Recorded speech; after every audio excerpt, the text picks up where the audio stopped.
Et quand la tristesse arrive, je sais tu es là, toujours près de moi. Bon mardi, bienvenue à votre émission de La Victoire de l'amour. J'espère que vous avez bien dormi, que le sommeil a été réparateur surtout, et comme on le fait à tous les mardis, on rejoint notre ami Pierre Gervais, Major.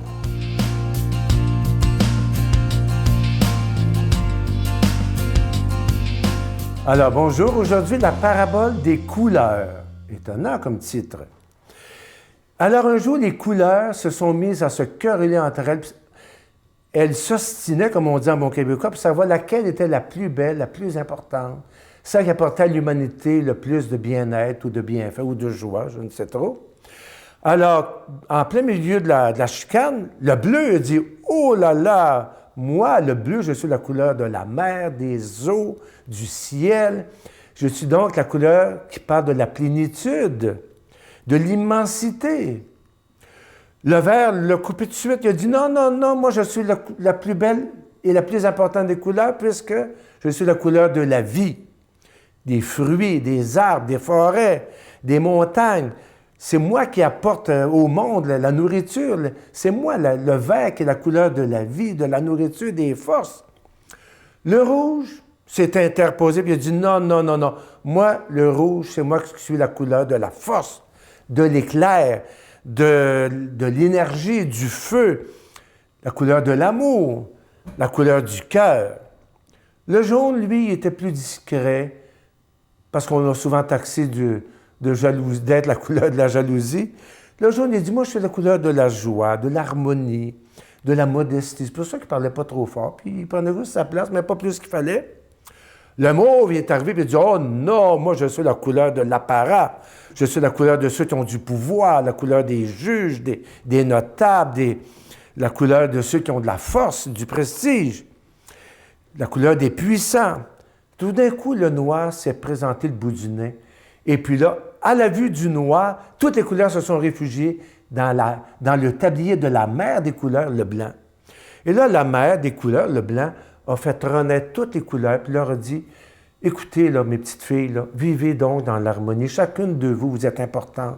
Chacune de vous, vous apportez au monde une présence nécessaire, une beauté. Vous ajoutez au monde une présence qui est comme une nécessité, qui apporte de la vie, de la joie, de l'amour. Il y en est comme ça, comme au sein du monde. Chacun de nous, on apporte au monde une importance. Si on n'était pas là, chacun de nous, on manquerait à la beauté du monde. C'est ça qu'il faut se dire.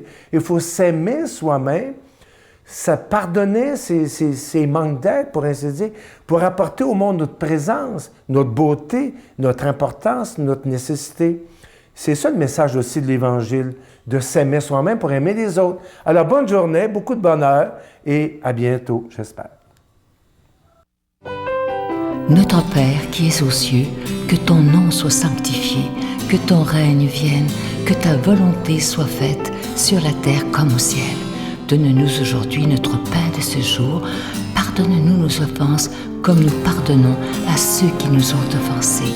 Ne nous laisse pas entrer en tentation, mais délivre-nous du mal, car c'est à toi qu'appartient le règne, la puissance et la gloire pour les siècles des siècles. Amen. La Victoire de l'amour vous invite à un magnifique pèlerinage en Terre Sainte en Jordanie en compagnie de Sœur Angèle, l'abbé Donald Thompson et Sylvain Charon. Nous visiterons en Israël, Nazareth, le mont des Béatitudes, Bethléem, Jérusalem, Masada et Kouram. Et en Jordanie, Petra, Mont Nebo, la mer Morte et plusieurs autres endroits, du 26 mai au 10 juin 2015. Informations et réservations, voyage intermission au 514-288-6077 ou sans frais au 1-800-465-3255. Je suis tellement content de vous parler de ce nouveau cadeau du mois. Il s'agit d'une belle exclusivité de la Victoire de l'amour. C'est un beau bracelet. Vous allez voir à l'écran, on l'appelle le bracelet de la paix. Vous savez, avec tout ce qui se passe présentement dans le monde, je pense qu'on a besoin de parler de plus en plus de paix. C'est un bracelet qui est en cristal. Vous allez le voir à l'écran. Il est magnifique. On l'a choisi avec soin. Il est d'une grande qualité et il est entouré de petites croix plaqué argent et au bout du bracelet, c'est un petit crucifix plaqué argent, évidemment. Je vous rappelle que ce bracelet, il est déjà béni et en le portant, c'est un signe que nous voulons dire au monde entier que nous sommes nés non pas pour la haine, mais pour l'amour et la paix. Je vous rappelle que ça se donne vraiment bien en cadeau. Je vous rappelle, il est en cristal orné de toutes petites croix tout le tour du bracelet qui sont plaquées argent et au bout, une breloque d'un petit crucifix plaqué argent également. Je vous donne l'adresse en vous remerciant de tout cœur de votre don spécial en ce mois de février. La Victoire de l'amour, casier postal 120, succursale Boucherville à Boucherville, le J4B 5E6, je vous la redonne. La Victoire de l'amour, casier postal 120, succursale Boucherville à Boucherville, le J4B 5E6. Également par téléphone, par carte de crédit du lundi au vendredi de 8h30 à 16h30 dans le 514-523-4433, 523-4433 ou sans frais le 1-888-811-9291, 1-888-811-9291 et sur notre site Internet, le www.lavictoiredelamour.org. Je vous rappelle qu'il est autant pour les hommes que pour les femmes et il fait à tout le monde parce qu'il est un petit peu élastique. Alors, il ne sera jamais ni trop grand ni trop petit. Merci de tout cœur de votre générosité.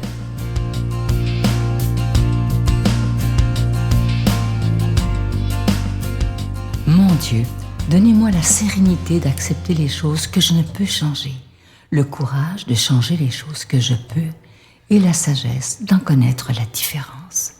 Amen. On rejoint notre passionné de la parole de Dieu, l'abbé Robert Lemire.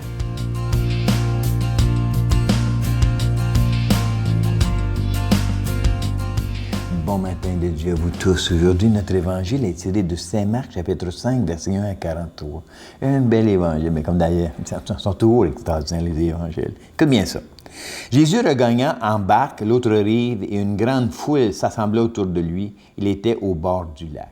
J'ai venu nous parler, il a traversé le lac pour avoir la paix, moi, puis là, il y a encore une grande foule qui est là. Puis là, il arrive un chef de synagogue nommé Jaïr, OK? Voyant Jésus, il tombe à ses pieds, il supplie instamment. « Hey, ma petite fille, elle est à toute extrémité, elle est mourante. » Viens lui imposer les mains pour qu'elle soit sauvée, pour qu'elle vive, tu comprends? Donc, parce qu'il croyait en Jésus-Christ.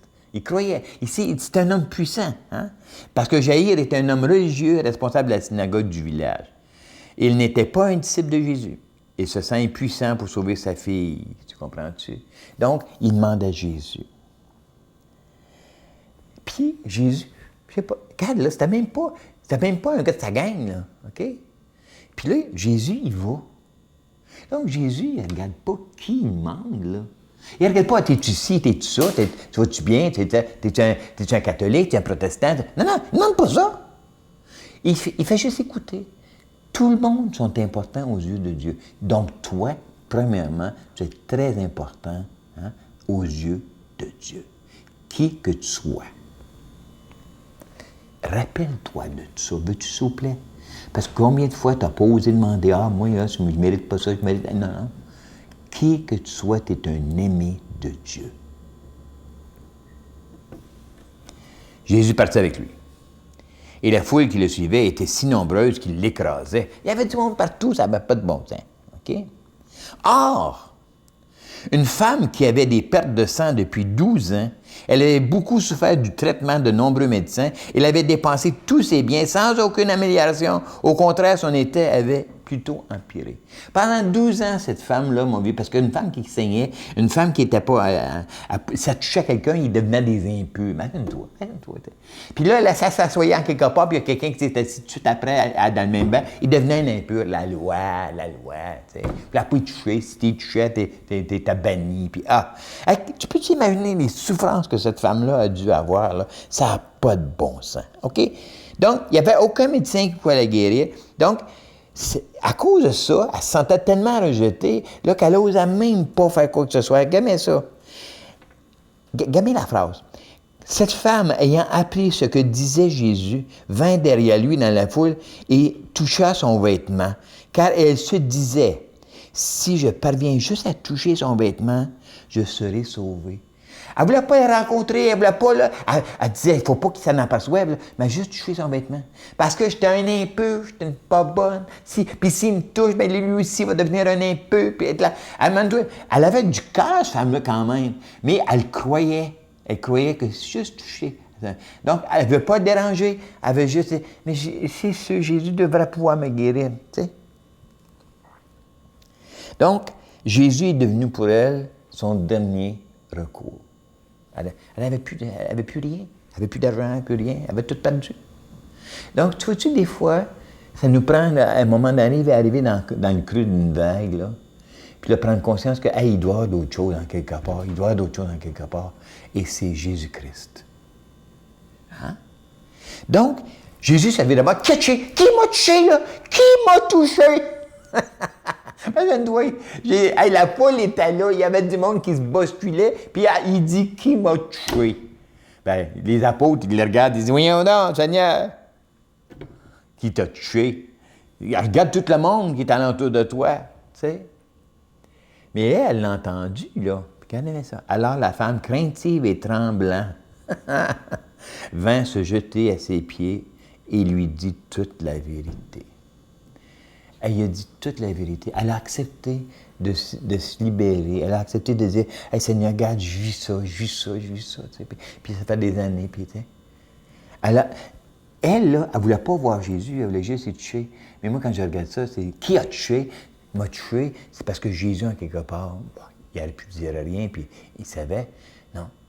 Il voulait vivre une réunion avec elle, une rencontre avec elle. Il ne voulait pas juste se faire tuer, il voulait une relation. Comme il veut une relation avec toi, même si tu étais dans les pires bêtises, même si tu es dans le pire péché, même si tu es tout croche. Il veut vivre une relation avec toi. Toi, tu crois en lui, il te tend la main. Puis regarde ce qu'il a dit à la fille. Il l'a guéri, puis il a dit, ma fille, là. Il n'a pas dit, hey, toi, la madame, là. Hey, toi, là. Non, ma fille. Hey, toi, mon ami. Toi qui fais partie de moi. Toi qui m'as parenté. Toi qui es dans ma famille. Ta foi t'a sauvé. Et va en paix et sois guéri de ton mal. Hey, ça, c'est beau. Donc, le Seigneur nous invite, pas juste à vouloir le toucher, mais à le mettre dans notre vie. Même si on est impur, même si on est... Dieu veut, mets-moi dans ta vie. Laisse-moi t'aimer. C'est ça. Laisse-moi vivre quelque chose avec toi, puis tu vas voir, ensemble, on va guérir. C'est ça qui est extraordinaire. Hein? Donc, je demande au Seigneur de te pardonner et aussi de t'amener vers lui, au nom du Père et du Fils et du Saint-Esprit. Amen. Je vous salue Marie, pleine de grâce. Le Seigneur est avec vous. Vous êtes bénie entre toutes les femmes, et Jésus, le fruit de vos entrailles, est béni. Sainte Marie, Mère de Dieu, priez pour nous pauvres pécheurs, maintenant et à l'heure de notre mort.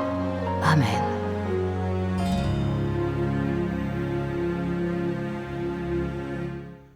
Venez célébrer avec nous le 20e anniversaire de la Victoire de l'amour en compagnie de Monseigneur Christian Lépine, archevêque de Montréal, l'abbé Robert Lemire, l'abbé Robert Jolicoeur, Dolly Dimitro, Jean-Marc Chaput, Sœur Angèle et Sylvain Charon. Et en chanson, Miguel Padilla, Alexandre Belair, William Coallier, Robert Lebel, Giorgia Fomenti, David Thibault. Et un mini-spectacle de l'unique Michel Louvain, le samedi 16 mai 2015 à 13h à l'Arena Maurice Richard de Montréal, Métro Vio. Coût du billet 25 $, taxes incluses. Réservez rapidement au 514-523-4433 ou sans frais au 1-888-811-9291. Un grand rassemblement d'amour et de foi inoubliable. Aujourd'hui, je vous laisse avec une très, très belle pensée de M. Henry Ford. Ça dit ceci, c'est tout court, mais mon Dieu, c'est vrai.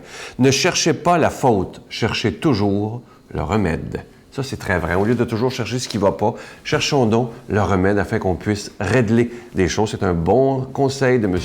Henry Ford. Je vais vous souhaiter une belle journée et, comme je vous dis souvent, regardons ce qu'il y a de beau et de grand malgré toutes les mauvaises nouvelles qu'on va peut-être entendre aujourd'hui. Je vous souhaite une belle journée. À demain. Et je veux te dire je t'aime. Et je veux redire je t'aime. Et je veux te dire je t'aimerai jusqu'à l'éternité.